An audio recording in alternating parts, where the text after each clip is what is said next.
Luna Park is a small classic amusement park located just outside of Melbourne, Australia, along the St. Kilda beach. It's got a long, fascinating history, dating back to its opening in 1912 after it replaced the former Dreamland amusement park, which only lasted 3 years, closing in 1909. Three brothers came along from LA and opened up the park after they had seen success with opening up Luna Park in Coney Island, and as of now, this is still the oldest continually operating Luna Park in the world. Yes, even longer than Coney Island's. What remains today is a great place for some of the locals in Melbourne to come and visit, spend a couple hours here, ride their old school wooden roller coaster, the Great Scenic Railway, which actually opened up in 1912 as well, along with the park. As of right now, it's the second oldest roller coaster in the world, one of the few that still uses a brakeman. The entire layout wraps around the perimeter of the park, so no matter where you are in Luna Park, you can see the Scenic Railway. So as you can imagine, if the entire park can fit inside, then you're not looking at a super big property. The whole park takes up like a square block. You got 20 attractions, 2 roller coasters, the other is a smaller SBF spinning coaster, many family or kids rides, most of them off-the-shelf attractions. The only other one that's really unique here is they do have a classic ghost train. But I mean, the main reason to go here is the Scenic Railway. So in this review, I'm going to go through everything that you can expect with Luna Park Melbourne. I'll spend the second half of the video talking about the Scenic Railway specifically. But I'll say, overall, it was a pleasure to visit this park. It was definitely a lot smaller than I expected, but I knew how much history is here. I knew there was going to be quirky. We took a light rail to get in coming from downtown Melbourne. Took about maybe 15-20 minutes. There's literally a stop right at the front entrance. Tons of businesses around it too. It's easy to just walk in, do Luna Park, spend some time by the water, check out some shops. We made an evening out of it and it was a lot of fun. And what a way to start off your experience visiting Luna Park than walking through a giant mouth. Such an iconic, really freaky look. Definitely sets the mood for it's like, yeah, alright, you're gonna see some weird stuff inside, that's for sure. You will need to pay an entry fee to go inside the park. There's some turnstiles right there.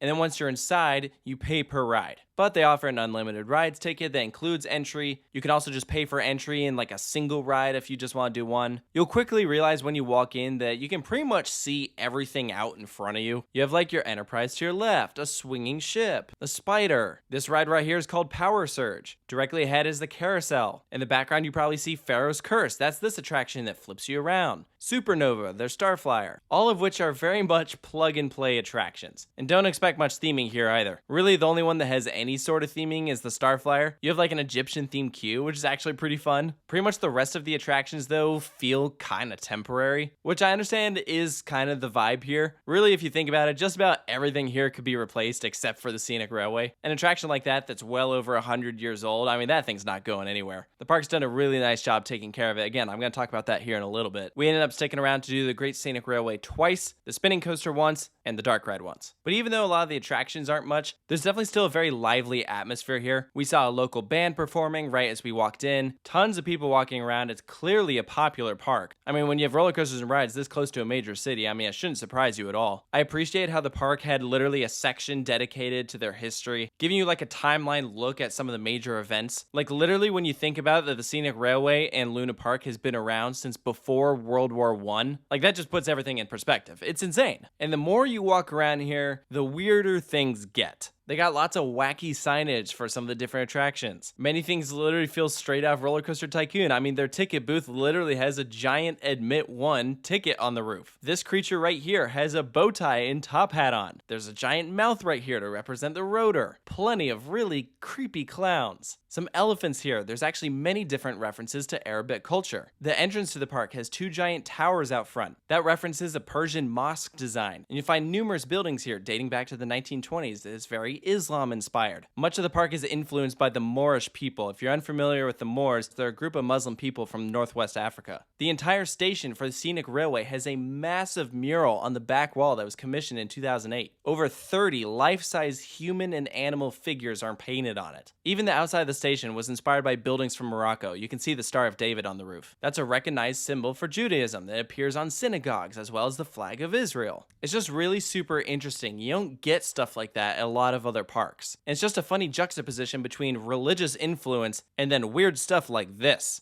Like, I don't know, the park is kind of all over the place. It has character and personality, that's for sure. So let's talk about the Scenic Railway. When the park officially opened as Luna Park in 1912, it came with the debut of this coaster. And Luna Park is the Scenic Railway, and the Scenic Railway is Luna Park. You don't have one without the other. This is the attraction you gotta do, and it's gonna have a long line. it operates with one train, and so it has long dispatches because this is a very long roller coaster. You spend over 5 minutes on the attraction. That being said, the length of the ride is absolutely dependent on your brakeman. That's the person who controls the speed of the attraction. They're taking into account the amount of guests on the train, the wind speeds, weather. They got to be careful with this thing because it is old and you feel it. It creaks like crazy. I almost want to think of this thing more of like a monorail. Like the scenic part of the scenic railway is really true. It gives great views. You literally wrap all the way around the park. Numerous airtime hills, but don't expect much in terms of forces. The best airtime moments for me were in the back on the first drop, and then the airtime hill that's right next to the lift on the second lap around. Even those airtime hills at the end don't really do anything. It honestly looks cooler from off the ride than when you're on the ride. But you ride it for the historical value, right? I imagine back in the day it was super thrilling. Like most people had probably seen nothing really like it. It just so happens now, when we have all these much more advanced modern day roller coasters, that yeah, this is a pretty underwhelming experience. But something you gotta do, just if you get here right when the park opens, go straight there. Their actual loading process isn't long, but just because of the length of this ride, it can get well over an hour wait. One train is gonna be dispatching about like every 7 to 8 minutes at best. In conclusion though, Luna Park Melbourne is a cool place. That being said, of all of the theme parks that I visited in Australia, this was my least favorite. I did prefer the other Luna Park that was in Sydney. It's much bigger, I feel like has better atmosphere. Obviously the parks on the Gold Coast just don't even compare. Those are on a completely different level. I was glad to visit, but I couldn't help but feel as I was walking away from this park that Melbourne deserves more. I feel like this city should be able to support another theme park that's a lot bigger than Luna Park. My guess is the reason there isn't one here is because everyone just goes to the Gold Coast for that. Like I know you have Gimbal World nearby, which just opened up 2 roller coasters,